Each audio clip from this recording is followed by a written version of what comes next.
nos quedamos en realidad aquí. Ahora sí. ¿Recuerdan que nos quedamos ahí? Ahí nos ven. Ahora sí. Oh, ahí están. Observen lo que tienen que anestesiar. Observen a dónde tienen que llegar. Ya hablamos de la reseña anatómica. La pueden leer si ustedes quieren. Pero lo importante es diferenciar y poder identificar cuáles son los ramos que yo necesito anestesiar. ¿A dónde están? ¿Por qué? Ahora vamos a entender. Hay dos tipos de técnica de anestesia dental inferior, la técnica directa y la técnica indirecta. Y vamos a saber por qué decimos indirecta y por qué directa. ¿Qué pasa cuando hago la técnica directa? ¿A dónde estoy llegando? ¿Qué estoy anestesiando? ¿Por qué tengo que girar hacia los premolares del lado opuesto y después volver a introducir un poco más? Que esa es la indirecta. ¿Por qué introduzco? ¿Por qué no mantengo esa profundidad? Eso es lo que tenemos que ver. Y eso es por los reparos anatómicos que nosotros tenemos en la mandíbula. La técnica directa y la técnica indirecta, ambas, el objetivo fundamental es anestesiar el dentario inferior. Ambas, ¿sí? Con ambas, ya sea directa o indirecta, vamos a anestesiar el dentario inferior. Pero la forma en que lo hagamos será la diferencia. Por eso una es directa y la otra es indirecta. ¿Ok? Pero en todo caso, sea una o sea la otra, todas necesitan un objetivo común. Necesitamos llegar a un lugar determinado. Por eso les decía en la anterior clase, necesitamos nosotros tener en cuenta lo que aprendimos en la anatomía, todos los reparos anatómicos. Y aquí yo les preguntaba, ¿cuántas caras tiene la rama ascendente? 4 caras, me decían la rama ascendente. Un montón de cosas. Acuérdense lo que me dijeron la anterior vez, o no se acuerdan. Entonces necesito tomar en cuenta ciertas cosas.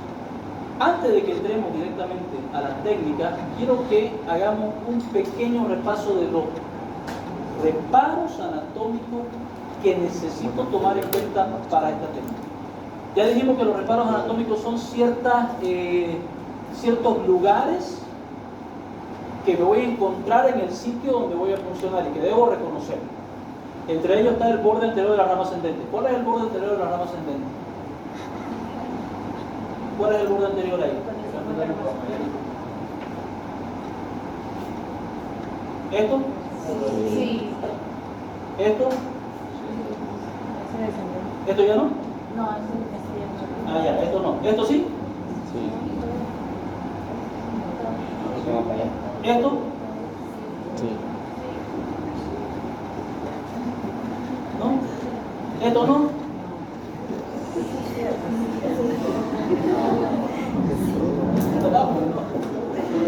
Ahora hacer cola cuando soy de meter sin gasolina, estoy aquí. Estoy haciendo cola ya, ustedes me tienen sin saber dónde es el borde anterior de la rama. Ya pues, muérense. ¿Cuál es el borde anterior de la rama ascendente? Mueren, por favor. ¿Ah? El borde anterior de la rama ascendente, toda esta zona, viene desde el borde anterior de la apófisis coronoide. Esto es el borde anterior de la apófisis coronoide y este es el borde anterior de la rama ascendente. Lo que yo tengo que tomar en cuenta para esta técnica es el borde anterior de la rama ascendente, pero la parte más cóncava, o sea, donde hay una concavidad. Eso es lo que yo debo tomar en cuenta. ¿Por qué? Porque no lo voy a ver, en el paciente no lo voy a ver, lo voy a palpar. Claro, en el dibujo lo veo, ya es bonito. Pero ¿qué pasa en el paciente? En el paciente lo tengo que palpar. Y eso es con el dedo índice de la rama ascendente. Fíjense dónde está el borde, dónde está el dedo índice. Está palpando el borde anterior de la rama ascendente. Lo estoy palpando. Por eso es que necesito conocer, identificar cuál es ese borde. Parte más cóncava del borde anterior de la rama ascendente. El dedo está ahí. Ya vamos a ver esa parte, pero quiero que más o menos tomen en cuenta. Entonces, borde anterior de la rama ascendente. A ver, siga. Acá, en estas otras imágenes, ¿cuáles son los bordes anteriores de la rama ascendente? Yo creo que ya con eso. ¿Todo esto? Sí. Eso. Esta es la coronoide, ¿no? Sí. Muy bien. ¿Y esto de aquí qué es? Condi. Muy bien. ¿Y esto de aquí qué es? ¿Qué es esto? ¿Qué es cortadura? O el nombre correcto.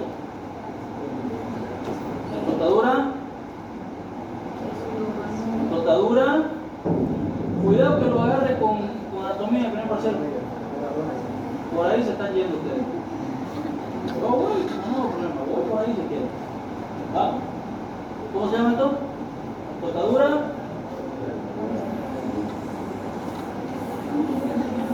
Sigmoidea. Sigmoidea, pues, ¿qué pasa por ahí?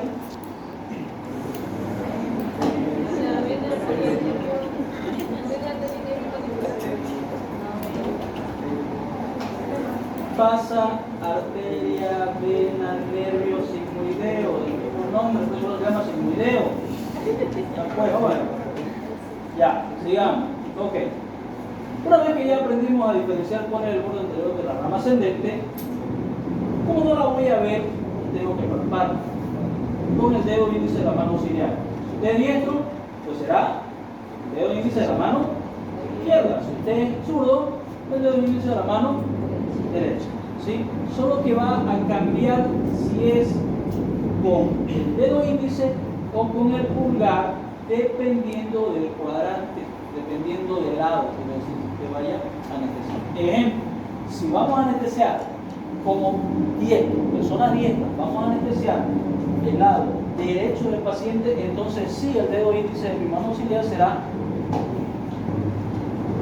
el que tenga que posicionar en la parte más cóncava del borde de la mano.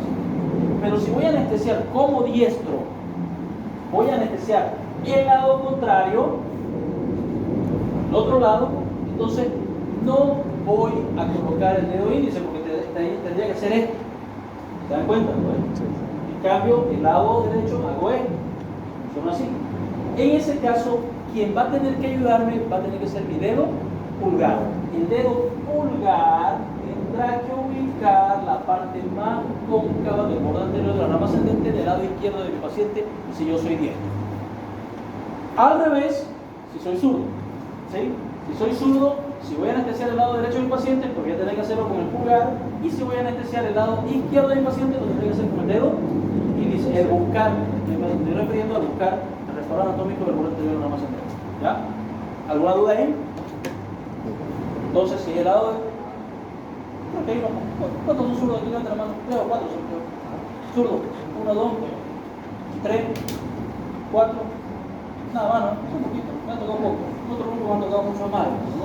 Entonces, para ustedes, obviamente, en teoría necesitan conocer que para los diestros tenemos que buscar con el dedo índice de la mano auxiliar, el lado derecho, y el lado izquierdo con el pulgar. También ustedes al revés. ¿Está bien? Si lo entendieron bien, si no, en el examen. Por ejemplo, en el examen, por si acaso se lo adelanto, en el examen, ustedes, los zurdos, tienen que especificar: soy zurdo. ¿Ya? Igual lo voy a hacer valer, lo voy a leer, y lo mismo pasa, lo mismo sucede para ellos con la posición mano auxiliar de los cuadrantes. Para ellos es diferente. Pero ustedes no me van a salir que son zurdos. Pusieron mal o pusieron mal. Lo digo, lo leo, o sea, yo sé. Uno si quiere pasar de ello, lo leo todo, y si dice ahí soy zurdo y coincide, pues le pongo bien. ¿Ya? Otro reparo anatómico. Solo estamos viendo reparos anatómicos. Quiero que esto quede clarísimo para ustedes, porque en base a esto es que van a funcionar. El rape del ligamento pterigomandibular. ¿Cuál es el ligamento pterigomandibular? ¿O dónde puedo encontrar esa proyección del rape del ligamento pterigomandibular? Tal vez nos ayude esta imagen un poquito más. A ver, sí, aquí nos va a ayudar un poquito más esta imagen. Veamos ahí. ¿Sí? Generalmente el rape del ligamento pterigomandibular es una proyección que hace el ligamento sobre la mucosa. La vamos a encontrar más hacia la parte interna. Aquí más claro. Perdón. Ahí vuelvo al otro. Ahí. Esto está más claro. Fíjense, esta proyección que hace, aquí está mi dedo índice de la mano auxiliar ubicando la parte más cóncava del borde anterior de la rama ascendente para tener un parámetro externo. Lo que necesito es buscar un parámetro que me lleve a funcionar una zona determinada. Buscaré un parámetro externo que me lo va a dar el borde anterior de la rama ascendente. Buscaré un parámetro interno que me lo va a dar el rafe del ligamento pterigomandibular.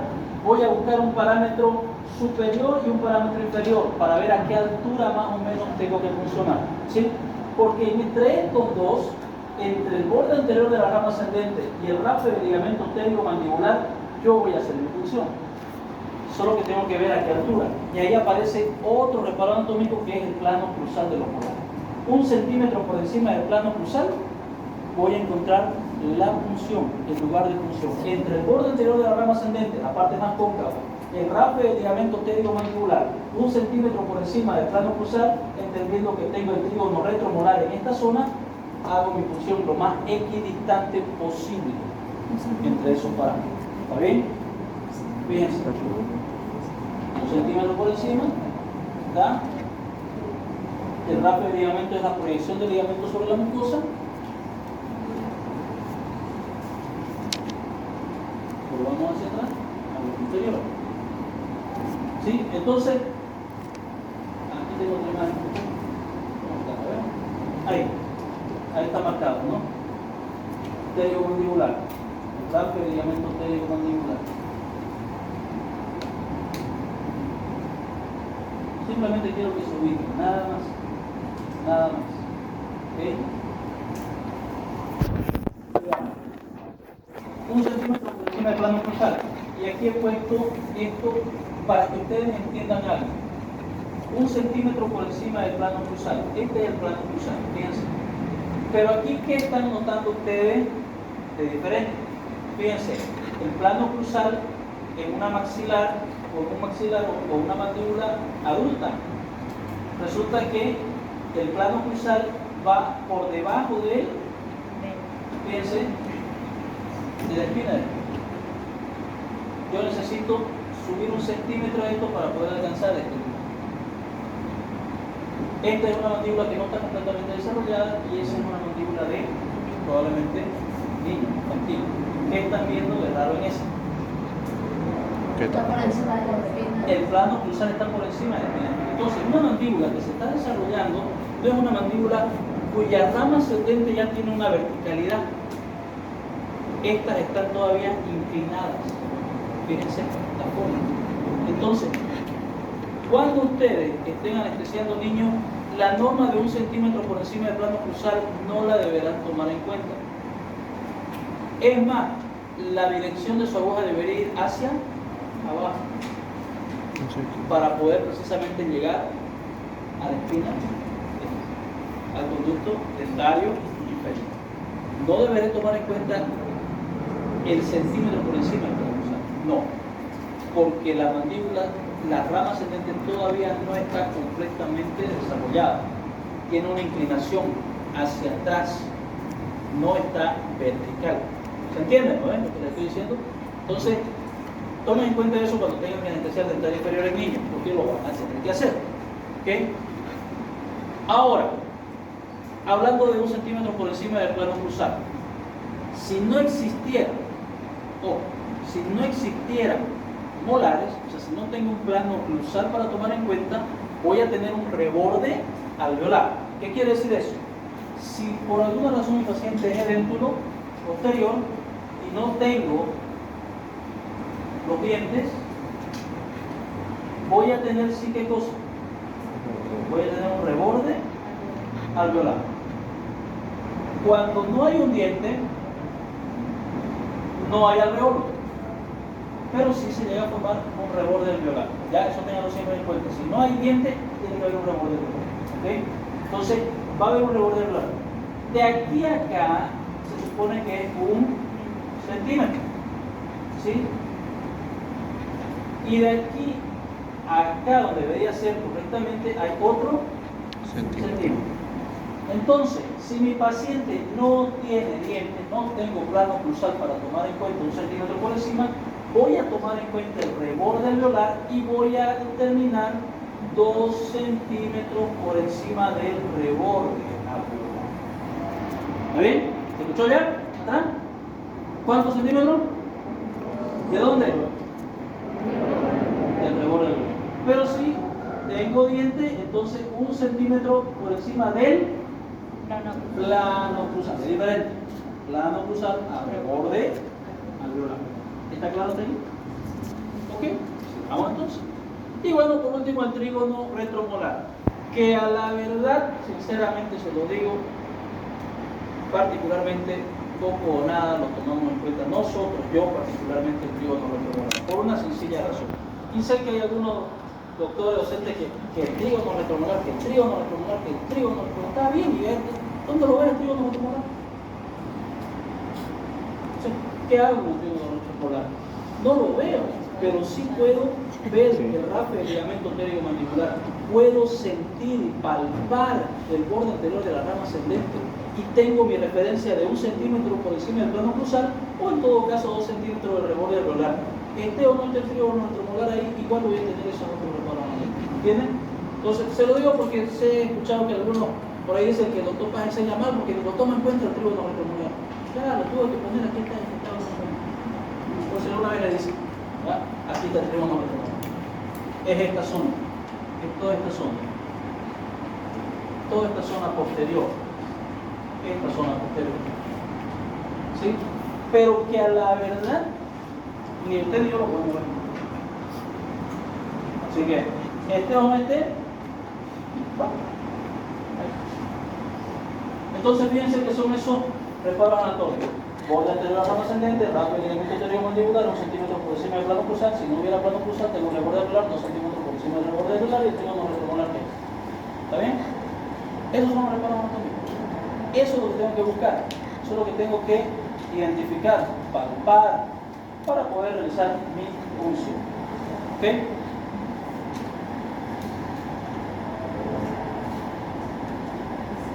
Bien.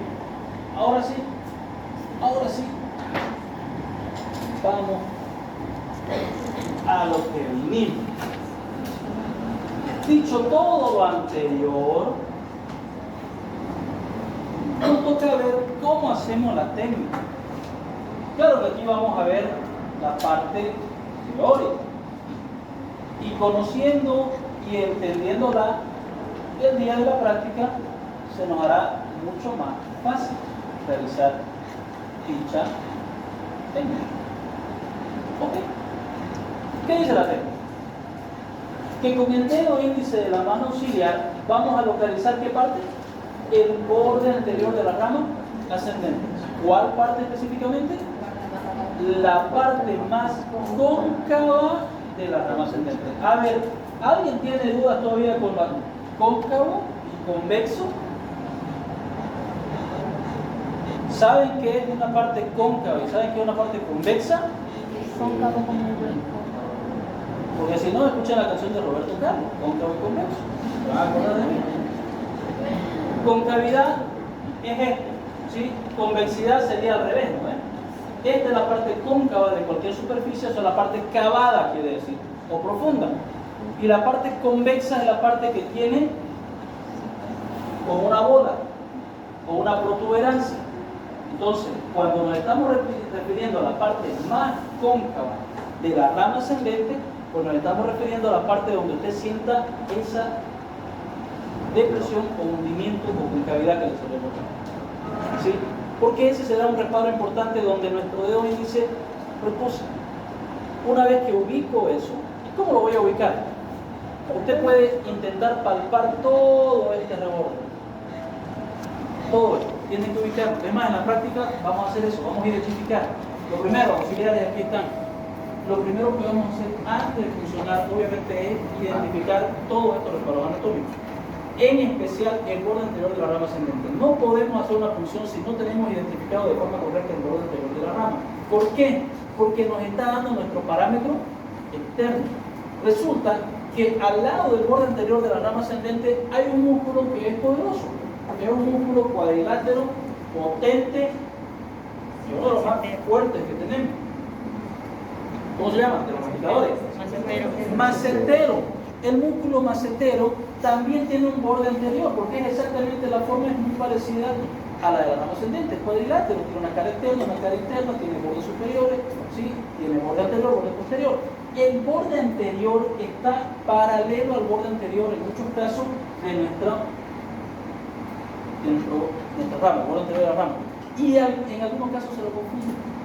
En algunos casos es tan voluminoso el macetero, es tan fuerte, que el estudiante o la persona o el profesional, al ubicarlo, detecta el borde anterior de la rama ascendente. Y al ladito encuentra algo parecido también con cierta firmeza o dureza. Estamos frente a ¿qué? Al borde anterior del músculo macetero. Entonces tengo que diferenciar uno del otro.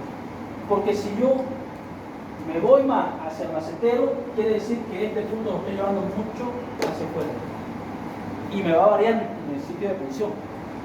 ¿Sí? Entonces, lo primero que vamos a hacer en la práctica, los auxiliares nos van a ayudar, es identificar el borde anterior de la rama ascendente. Si tenemos duda, generalmente en algunos casos los pacientes tienen una musculatura muy prominente, hagamos que el paciente cierre la boca, apriete los dientes y usted ahí va a identificar el macetero y al lado el borde anterior. Lo va a identificar, se siente. No lo haga que no se meta el dedo, usted limpia su dedo, como que se lo arranque y van a estar agarrados que meterse el dedo. Eso vamos a hacer en práctica, con guantes, obviamente, ¿no? Entonces, diferenciamos eso. Primero, borde anterior de la rama ascendente, la parte más cóncava. Si alguno tuviera duda y no puede ubicarla, entonces, ¿qué hacemos? Ponemos nuestro dedo índice, el dedo índice, lo vamos a poner más o menos a nivel del primer molar y el vestibular, y de ahí se va a subir usted. Va a hacer la operación de subir y eso lo va a llevar directamente al borde anterior. ¿Por qué? Porque usted va a estar sobre la línea oblicua externa. En caso de que no podamos ubicar de forma directa el borde anterior, ubicamos la línea oblicua externa y subimos sobre la línea oblicua externa, la cual nos va a llevar precisamente al borde anterior de la rama ascendente, en la parte más cóncava, donde va a bajar o se va a bifurcar, porque va a tener una línea oblicua interna y una línea oblicua externa. ¿Sí? Entonces, ubicamos primeramente eso: borde anterior de la rama ascendente, la parte más cóncava. Muy bien, una vez que ya ubiqué eso, ¿qué más estoy haciendo? Estamos hablando aquí de la técnica indirecta. La técnica indirecta vamos a llevar hacia el lado opuesto a nuestra jeringa una vez que funcionemos. Pero vamos por partes. Una vez que ubicamos el borde anterior de la rama ascendente, ubicamos también ¿qué cosa? El rastre del ligamento pteriomandibular.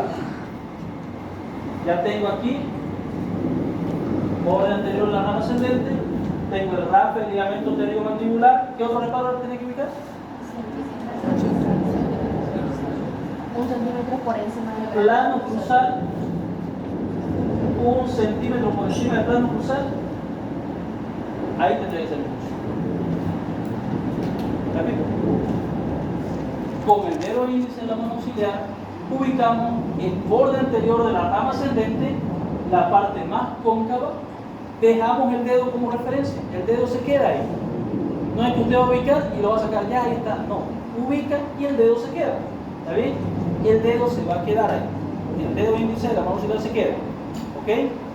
Una vez que ubique el borde anterior de la rama ascendente, esa es la parte externa, la parte más externa. Hacia la parte interna tengo que ubicar el rastre del ligamento pteriomandibular. Una vez que lo tengo ubicado el rastre del ligamento pteriomandibular, ubico mi plano cruzal. Porque la teoría me dice que 1 centímetro por encima del plano cruzal yo debería hacer en función. ¿Sí? Eso es lo que dice la teoría. Es correcto. Si no hubiese molares, 2 centímetros del reborde. Muy bien. Entonces, entre el borde anterior de la rama ascendente, el rastre del ligamento pteriomandibular, 1 centímetro por encima del plano cruzal, en la parte más equidistante, fíjense, lo más equidistante posible, realizamos nuestra función. En otras palabras, estamos buscando, fíjense, ya tengo la parte externa, ya tengo la parte interna, mi referencia interna, me falta una región central y eso lo voy a ubicar 1 centímetro por encima, que sería ahí. Y ahí más o menos tendría que ser mi punción. Ahora, ¿cómo hago la punción? La jeringa calculer tiene que estar orientada de tal forma que el bisel de la aguja esté mirando hacia el hueso. O sea, el bisel tiene que estar mirando hacia la cara interna de la rama ascendente. ¿Está bien? Y ahí vamos a proceder a funcionar directo. Vamos, fíjense que estamos sobre la línea cruzal. Podemos tomar esa esa dirección, esta todavía no la tomen en cuenta, esta de acá, la voy a borrar.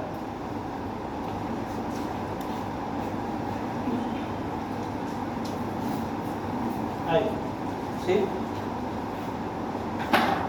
Una vez ubicados esos reparos anatómicos, vamos a hacer nuestra punción en ese sentido. El bisel de la aguja mirando siempre al hueso, ¿ok? Una vez que hacemos eso, vamos a puncionar en una profundidad inicial, escúchenme bien, en una profundidad inicial de 1.5 centímetros o equivalente a 15 milímetros, que quede mano por milímetro, 1.5 centímetros de profundidad. Repito, técnica indirecta. Hacemos nuestra punción en una profundidad de 1.5 centímetros o 15 milímetros. Lo mismo. No importa, que queda tomar. ¿Sí? Aproximadamente. En ese trayecto tengo que agarrar, aspirar, para ver si no estoy en algún vaso, y descargar anestesia. ¿Para qué nervio creen que es ese? ¿Ah? Nervio lingual. ¿Para qué nervio creen que es? Nervio lingual. No puedo Teníamos ver. uno por acá, así, teníamos otro así, y venía otro así. Fíjense, esa función de 1.5 centímetros o 15 milímetros es para anestesiar el nervio lingual. Una vez que descargo cuarto de tubo, porque en realidad ese es el complemento, ¿se acuerdan que es el complemento? La licuadora va a ser un complemento. En ese momento voy a girar hacia los premolares del lado opuesto. Toda mi jeringa tiene que girar hacia los premolares del lado opuesto. El giro de la jeringa circular tiene que ser un giro pausado, sin mucho, ¿cómo les puedo explicar? Para que no lo interpreten. No lo van a hacer de golpe, porque ese movimiento de golpe puede hacer que el paciente le duela o lo sienta. Entonces tiene que ser generalmente un movimiento pausado que lleve toda la jeringa con la aguja en la misma dirección hacia el lado opuesto. No es esto, ojo, fíjense, funciono y no hago esto, no, hago esto. ¿Se entiende? Llevo toda mi mano con la jeringa y la aguja hacia los premolares del lado opuesto. Lo ubico y ahí quedo. ¿Está bien? No es esto, es este movimiento. ¿Sí? Fíjense el movimiento que estoy haciendo. De toda la mano. No es este movimiento de la muñeca. No es solamente un movimiento de muñeca hacia el otro lado. No. Porque eso lo único que va a hacer es que esta aguja golpee todo lo que hay aquí adentro. Pueda desgarrar del hilo. Entonces no podemos hacer eso. Simplemente de allá vamos a llevar hasta los premolares del lado opuesto. Y una vez estoy ahí, voy a volver a introducir nuevamente 5 milímetros más. Repito, la primera punción va a ser a 1.5 centímetros o 15 milímetros. Giraremos o llevaremos la jeringa circular a los premolares del lado opuesto y vamos a introducir 5 milímetros más. Y descargamos todo el tubo. Esos 5 milímetros restantes, ¿para qué son? Ahí ya voy a tener una profundidad más o menos de unos 20 milímetros, o 2 centímetros. ¿Para qué? ¿Para qué nervio? Para el dentario. Para el dentario. ¿Sí? Entonces, repito. Una vez que ubiqué mis reparos anatómicos, con el anterior de la rama ascendente, rafe el ligamento tédico-mandibular, ¿sí? 1 centímetro por encima del plano cruzal, hago mi primera punción más o menos paralela a mi plano cruzal. Recto. Bisel mirando al hueso. Una vez que hago mi aspiración, si fuese negativa, continúo, voy a descargar. ¿Para qué? Para anestesiar el nervio lingual. Una vez que anestesie el nervio lingual, giraré o llevaré la jeringa circular hacia los premolares del lado opuesto y voy a introducir 5 milímetros más, terminando de descargar. Algunos autores dicen que en ese momento de poder introducir, haga aspiración nuevamente. Y es correcto, puede hacerlo, puede hacer aspiración nuevamente. Si no estamos en algún vaso, pues descargamos completamente. Si tuviéramos, vamos a tener que redireccionar, ¿sí? O retroceder en este caso. Muy bien. y descargamos positivo. 1.8 ml. ¿Sí? ¿Preguntas antes?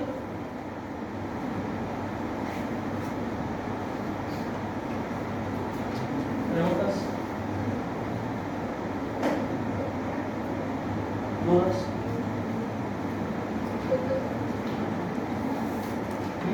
La primera función que dice, ¿cuál es la cantidad que se debe colocar?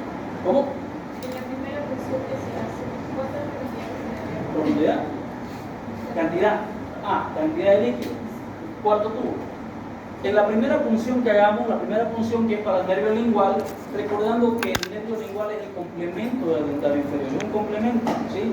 Vamos a descargar solamente cuarto tubo, es suficiente descargar el tubo para eso. Y luego giramos hacia los premolares del lado opuesto y volvemos a introducir 5 milímetros más, hacemos nuestra aspiración y descargamos los 3 cuartos restantes. ¿Sí? ¿Otra pregunta ahí? Al final queda así, pues ya no, la jeringa calcula orientada hacia el lado contrario, hacia los premolares, entre los dos premolares. No, Recordando, mantenga traído. no sacamos nunca la aguja. No tengas idea, porque no la mía se me va. Sí. Ya se me va. No, después no. Lo voy a decir, ya se me va. Ahorita me acuerdo. Ya. No sacamos nunca la aguja, ¿no, doctor? No. La aguja no se tiene que sacar, pues. Es introducir 1.5, descargar, o sea, girar, descargar. En esa misma profundidad giramos los premolares, perdón, la jeringa hacia los premolares al lado opuesto. No voy a retirar para girar y volver a entrar. No. En la misma profundidad voy a girar, voy a llevar hacia los premolares del lado opuesto y voy a introducir 5 milímetros más para alcanzar una profundidad alrededor de 20 milímetros, que es lo que necesito para llegar al conducto dentario inferior. ¿Sí? En ningún motivo vamos a retirar la aguja, no, se mantiene en esa profundidad. ¿Está bien? Eso quería decir, se me fue. Bueno, sigamos. Bueno.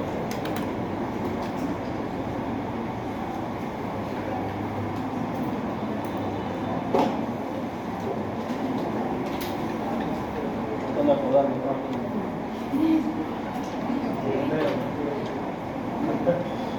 Claro, ¿no? Ya, de modo. De todas maneras, no olvidar nunca que tenemos nosotros como norma siempre dejar un remanente, ¿lo ven? De aguja. Porque, como les decía al comienzo, nuestras agujas no están calibradas, pero nosotros lo que vamos a hacer es un ejercicio mental de dividir nuestra aguja en 3 partes. Entonces, se supone que 2 partes de ella han ingresado y una tercera parte se encuentra afuera, que es lo que yo tengo que estar siempre observando. Siempre debo observar, mirar. Por ningún motivo debo dejar de vista o dejar de mirar esa aguja. Ahora, he notado, no sé si se lo veo a ustedes, que en algunos casos están haciendo la función y la aguja se dobla así hacia este arco. No sé si lo han notado. O al revés, hace un arco hacia abajo. ¿Se han dado cuenta? Pasa, sucede. ¿Qué está sucediendo? Que no estás manteniendo una dirección. Estás subiendo la mano. Si la mano la estás subiendo mucho y como ya tenés aquí la función, queda un puente. ¿Sí? Entonces, si vos estás subiendo la mano, la aguja probablemente va a ser un arco hacia abajo. Entonces tendrías que bajar la mano. Si la aguja está haciendo un arco hacia arriba, quiere decir que probablemente tu mano la estás bajando mucho y estás haciendo un arco hacia arriba. Entonces tendrías que subir tu mano hasta encontrar este vástago recto. ¿Sí? Esa es la recomendación, porque no se olviden que debemos liberar de presión en esta aguja. ¿Por qué? Una presión excesiva puede ser que se me, Dios no lo quiera, pero puede fracturarse. ¿Sí? Especialmente si son esas agujitas que ahora están viniendo que son muy maleables. O sea, usted la doble queda doblada, se queda así, doblada. Peligroso. Entonces, hay que tener cuidado con eso, ¿ya? Recordando obviamente el tema anterior de las complicaciones. Muy bien. Entonces, esto sería la técnica indirecta. ¿Por qué indirecta? Según lo que les he mencionado ahora, ¿por qué es indirecta? ¿Por qué? ¿Por qué sería indirecta? ¿Ah? ¿Por qué indirecta?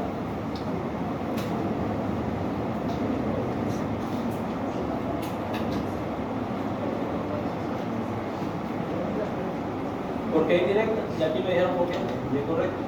¿Lo escucharon ustedes? ¿Qué se supone que tenemos que anestesiar? Dentario inferior.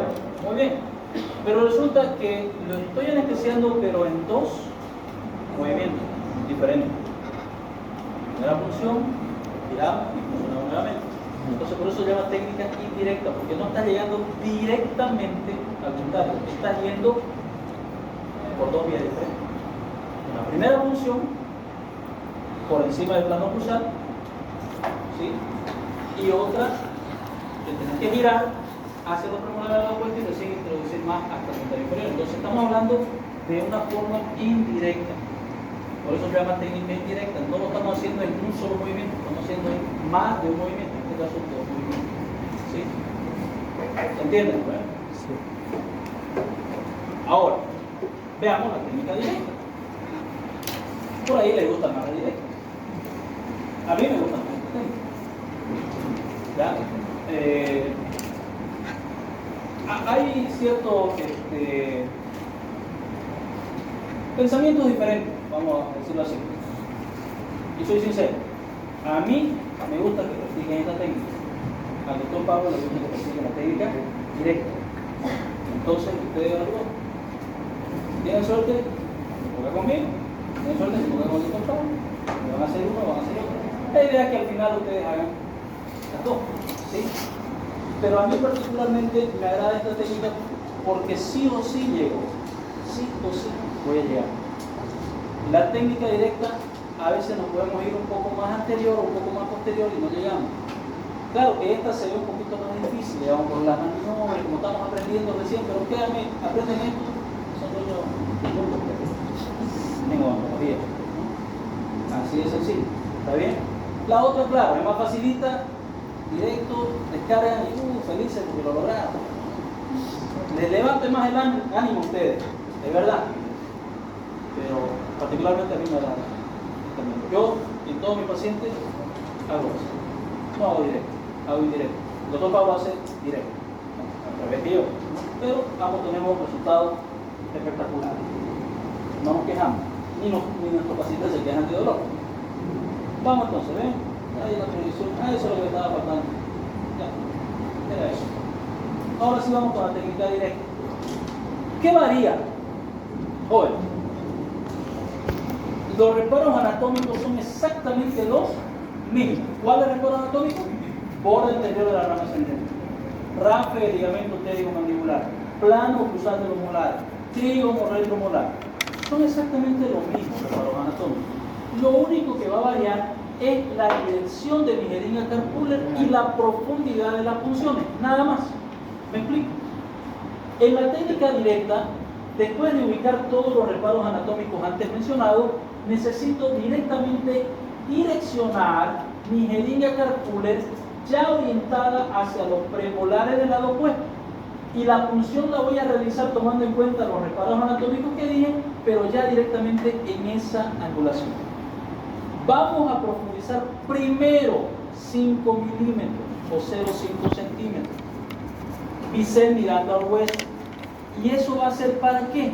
Para anestesiar el nervio lingual. Escucha, doctor, pero ¿por qué acá 5 milímetros y en la indirecta era 1,5? Precisamente por la ubicación que tiene el nervio lingual. El nervio lingual está más próximo a la parte medial, no está en este sentido como hacemos en la técnica indirecta. Por eso es que es suficiente una punción de 5 milímetros para descargar líquido anestésico y anestesiar el nervio lingual. Una vez hecho eso, en la misma dirección simplemente vamos a profundizar 1,5 centímetros más y descargamos el tubo, obviamente previa aspiración, para anestesiar el nervio dentario inferior. ¿Cuál es la diferencia? Uno, la angulación, que ya voy a detallar directamente de los premolares de los opuestos. Y segundo, la profundidad de punción. 5 milímetros y después 1.5 centímetros o 15 milímetros más. ¿Está bien? Al revés de la técnica. Y miren. ¿Sí? ¿Cuál es más fácil? Eso. ¿Cuál es más fácil? La directa. Olvídese lo que le dije al comienzo. No debí decirle eso. Ya. Olvídese lo que le dije. ¿Cuál es más fácil? La directa. Es mucho más fácil. Mucho más práctico. Perfecto. Pero tiene su pro y su contra. Claro. Si no angulo bien y entro muy anterior, voy a chocar directo con hueso. Si choco con hueso y no he entrado pues ni siquiera la mitad de mi aguja, quiere decir que estoy muy anterior. Pero sin embargo, si yo voy orientado hacia atrás y voy profundizando y va a mitad de mi aguja y sigue entrando mi aguja y no llega a tocar nada, ¿qué quiere decir? Que estoy muy posterior. Entonces tendría que redireccionar. Ya tomando en cuenta eso. ¿Sí? Ahora, hay algunos colegas que enseñan que tienen que tocar huesos sí o sí. Tal vez algunos escuchados por ahí, ¿no? Que tiene que tocar hueso. La monetaria inferior técnica directa tiene que tocar hueso, siempre. No, señores, no siempre tiene que tocar hueso. Simplemente basta que usted encuentre los reparos anatómicos correctos y la profundidad adecuada para poder realizar su técnica. No es una norma que tenga que tocar hueso. Pero si en un caso, en la profundidad adecuada, estamos hablando de alrededor de 20 milímetros, usted llegara a tocar hueso, lo único que tiene que hacer es retroceder ligeramente para evitar que la punción sea superiótica, nada más. No nos interesa una punción superiótica, nos interesa una punción alrededor del paquete vasculonervioso dental inferior, nada más. ¿Ok? ¿Se entiende? Sí. ¿Está bien? ¿Pregunta?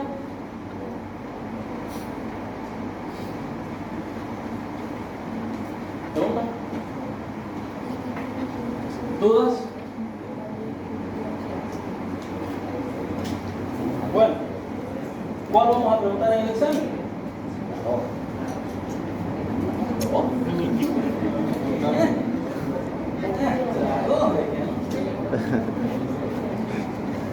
Pero buena recomendación, gracias, sí, la no. Bueno, ya, alguna de ellas vamos a preguntar. La pregunta sería, ¿cuál creen ustedes que su paciente querría que utilice? La directa, porque las dos duelen mucho. ¿Duelen mucho? No. ¿No sienten mucho? Pero no es como todas que duelen. ¿Vos te movés por comentar? ¿Ah? Le han dicho que duele. Todavía no he practicado. Ya vas a saber si duele o no duele. No duele. Una técnica bien realizada, jóvenes, duele muy poco o a veces no se percibe el dolor. Entonces, pero para ello tiene que tomar en cuenta todo lo que le decimos y tener seguridad en la función. ¿Sí? Y eso es lo que van a aprender, están aquí para aprender precisamente eso. ¿Ven? Pero volviendo al tema, ¿cuál sería la técnica que al paciente le interesaría que nosotros utilizamos? Mi pregunta. Podría ser la directa porque en la indirecta son dos. Podría ser la directa, dice, porque las directas son dos movimientos y puede ser que dé la mano, y etcétera, etcétera. ¿Qué dicen los demás? ¿Qué dicen? ¿Directa? Ay, soy fan de la directa. Bien. En realidad esa es una pregunta capciosa, por así decirlo. Porque los pacientes son diferentes unos de otros. Y segundo, que al paciente no le interesa qué técnica se va a utilizar. Lo único que le interesa al paciente es no sentir dolor durante el procedimiento quirúrgico. Entonces, si vos utilizás la directa o utilizás la indirecta, perfecto. Ustedes van a agarrar el gusto por alguna de estas dos técnicas. ¿Sí? La que les salga mejor, la que mejor puedan aplicar, la que menos dolor pueda traer en el paciente y la que mejor efecto pueda tener en él. Esa es la técnica adecuada. ¿Sí? Para que el paciente no sienta dolor durante el procedimiento. Entonces, sea directa o sea indirecta, al paciente no le importa. Y lo único único que le interesa es que no le duela, porque no va a salir a decir, ¿saben qué? El doctor me anestesió con la técnica dental indirecta, pero el otro con la directa me hizo doler. Ni idea. Somos nosotros los que manejamos eso. ¿Entienden, no? Entonces, jóvenes, la idea es que ustedes manejen ambas técnicas y de esas ustedes después decidan cuál usar. Al comienzo, obviamente, porque estamos enseñándoles y por efecto didáctico, van a tener que hacer o la indirecta o la directa, dependiendo del examen. Tienen suerte, le va a salir directa, le va a salir directa, ya eso depende de la suerte que tengan ustedes. ¿Sí?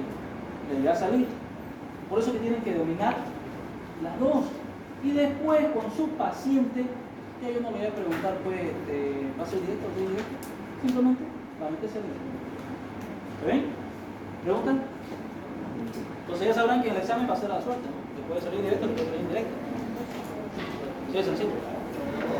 Tiene 50% de probabilidad de uno y 50% de probabilidad de otro. ¿Falta complementaria? ¿Qué complementaria tienen ustedes que falta? Porque fíjense, ¿no? Recuerdan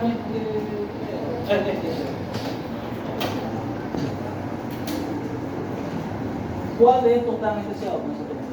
¿Cuál de estas tres ramas? ¿Cuáles son? ¿Este que es nervio E? ¿Cuál? ¿Este que es nervio E? Dental inferior. ¿Y este que es nervio E? Bucal. Bucal, ¿no? El bucal. Muy bien. ¿Cuál de estos tres está anestesiado ya con la técnica dental inferior? ¿Directa o indirecta? El nervio bucal y el ovario. Igual y dental inferior. Esto ya está anestesiado. ¿Cuál nos faltaría anestesiar?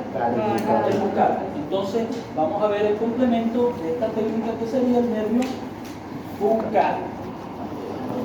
Ahora, lingual el complemento sí, pero resulta que ya nosotros hemos anestesiado lingual con la técnica dental inferior. Ahora, si por alguna razón o algún procedimiento yo tengo que realizar solamente la técnica lingual para operar piso de boca, porque está el miloideo también ahí, que queda anestesiado el miloideo, o alguna parte lingual de los molares o de la boca, o la lengua, tengo que operar lengua, entonces voy a hacer la técnica lingual directamente.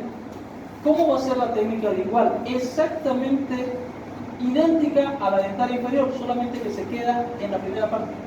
Ya sea indirecta o sea directa, usted se queda en la primera parte, en la primera función y descarga. ¿Se dan cuenta? ¿O no? Sí. ¿No se dan cuenta? Sí. A ver. Brasileño, entre. La anestesia hasta luego. Dijimos que la técnica directa o indirecta igual vamos a hacer una función en una profundidad inicial. ¿Se acuerdan? Sí. Si en la técnica indirecta, la profundidad inicial de la función, ¿cuánto va a ser? 1.5. 1.5 centímetros. Listo. En esta lingual, si usted agarra la técnica indirecta, por así decirlo, ¿no? De la dentaria, entra 1.5, descarga y retira. Ya está su lingual. No necesita entrar más allá ni direccionar nada porque no está queriendo anestesiar el dental inferior. Está queriendo anestesiar solamente el ramo lingual. Si es la técnica directa, ¿cuánto es la profundidad de función que dijimos inicial? 0.5 centímetros o 5 milímetros. Listo. Entramos direccionados de los premolares del lado opuesto, profundidad 0.5, descargamos y retiramos, porque lo que estoy haciendo es directamente anestesiar el lingual, nada más. ¿Sí? Sea anestesiado el lingual. No hay más vuelta que darle al asunto. ¿Sí? ¿Se entiende o no? Sí. ¿Sí? Bueno, entonces van a intentar inferior y va a quedar analizar la lengua. Listo. Se acaba el lío. Pero créanme que hay ocasiones donde necesitamos anestesiar solo lingual y no así un dental inferior. Y alguien dirá, ¿en qué ocasión? Pues resulta que a veces para colocar implantes dentales en el sector posterior inferior no está indicado la técnica de dental inferior, porque no se puede anestesiar o no se debería anestesiar el nervio dentario, porque si vos penetrás con tu lanza, tus brocas lanza y demás hasta el dental inferior, no lo vas a sentir, está adormecido. pasa la anestesia y va a ser el dolor, porque entraste al nervio. Entonces, no se debe anestesiar el labio inferior, se anestesia bucal y se anestesia lingual. Y luego se hace su colgado y penetra el hueso. Si está cerca del nervio va a haber dolor, el paciente te va a referir de dolor, entonces te va dando cuenta que está cerca del nervio. O sea, hay ocasiones que no se puede anestesiar todo directamente, tienes que saber dónde anestesiar, sea lingual o sea bucal solamente. ¿Ok? Bien, digamos, la técnica ya sabemos que es la posición exactamente la misma, solo que entramos en profundidad y lo que necesitemos para lingual y de ahí nada más. ¿Ok? La que sí vamos a hacer, obviamente no, que sería una segunda técnica, es la complementaria bucal. Porque sí, el ramo bucal, que viene del temporo bucal, tronco anterior, no va a estar anestesiado con la técnica dentaria inferior. Porque si recuerdan la reseña anatómica de la técnica dentaria inferior, te dice que queda anestesiado toda la enarcada del sitio de función. Periósteo, hueso, dientes, pero no encía vestibular de los molares. Porque la encía vestibular de los molares, la inervación es prestada por el nervio bucal.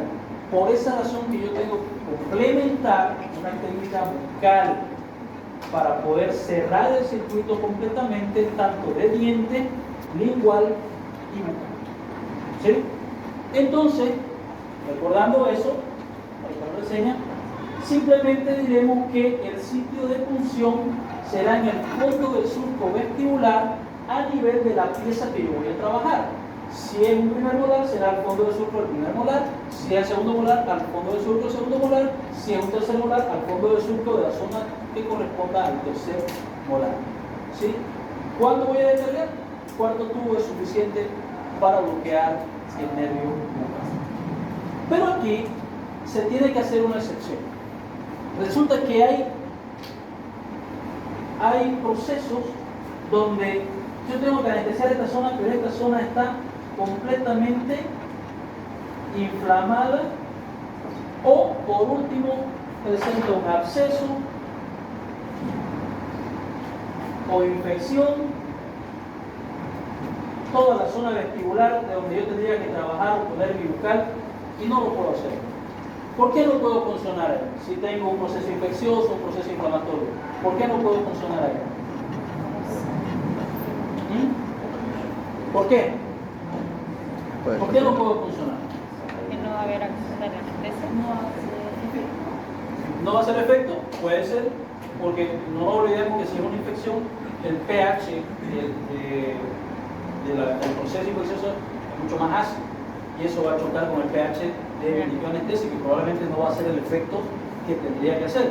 Pero más que eso, y lo más peligroso y preocupante sería que en el momento de la punción en una zona donde hay un absceso o hay un proceso infeccioso, esa infección la llevemos o la diseminemos a plano más profundo. Entonces, de tenerla localizada en una zona, lo vamos a tener diseminado mucho más profundo y eso va a tener repercusiones peores. O sea, ahí sí te va a tener un absceso más grande, ¿sí? De ser un absceso dental, se puede pasar a un absceso dentofacial. Es una diferencia. Hay una diferencia entre un absceso dental y un absceso dentofacial, ¿sí? El absceso dental es aquel absceso que está circunscrito a la zona del diente. Un absceso dentofacial es un absceso que ya pasa a la zona del diente a otros tejidos y el paciente presenta una simetría. O sea, si vos un paciente que está hinchado, ya eso es un absceso facial. De origen dental, probablemente. Entonces, un absceso dentofacial, ¿sí? Y eso tiene otras complicaciones. Entonces, no deberíamos funcionar en una zona donde haya proceso infeccioso o donde haya inflamación. Entonces, ¿dónde se funciona? Para esta técnica debemos ubicar el conducto de esteno. ¿El conducto de esteno que había sido? ¿De quién es? Es el conducto excretor de la glándula parótida. ¿Y por dónde desemboca el conducto de esteno? En la mucosa yugal a nivel del segundo molar superior. Entonces, ubico ese recuadro anatómico que más o menos, no se nota, prometo fotos mejores para la próxima, más o menos se encuentra por esta zona, más o menos, y es así, hace así. Ubicamos la desembocadura del conducto externo y 1 centímetro por debajo y 1 centímetro por detrás hacemos la punción. 1 centímetro por debajo y 1 centímetro por detrás del conducto externo se hace la punción para anestesiar el nervio bucal. ¿Sí?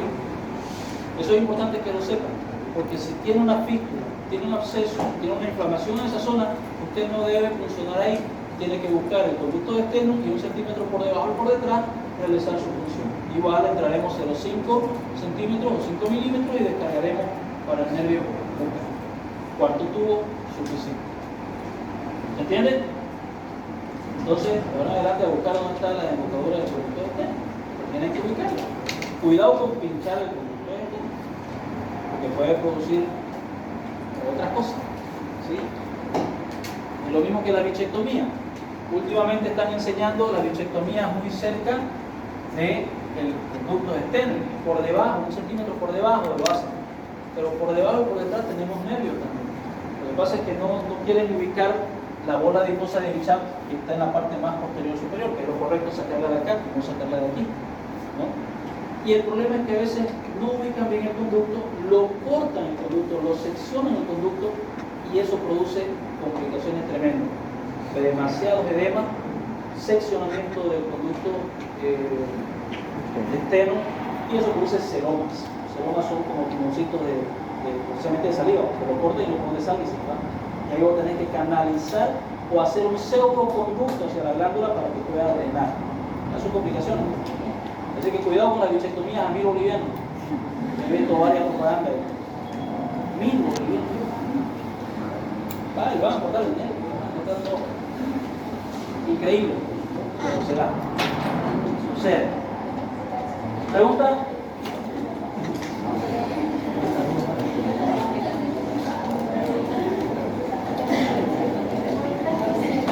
¿Pregunta? ¿Ah? Van a estar atentos porque el martes vamos a definir si, obviamente antes, ¿no? El lunes se va a avisar si va a hacer la práctica ya con el grupo que corresponda o nos vemos directamente el sábado.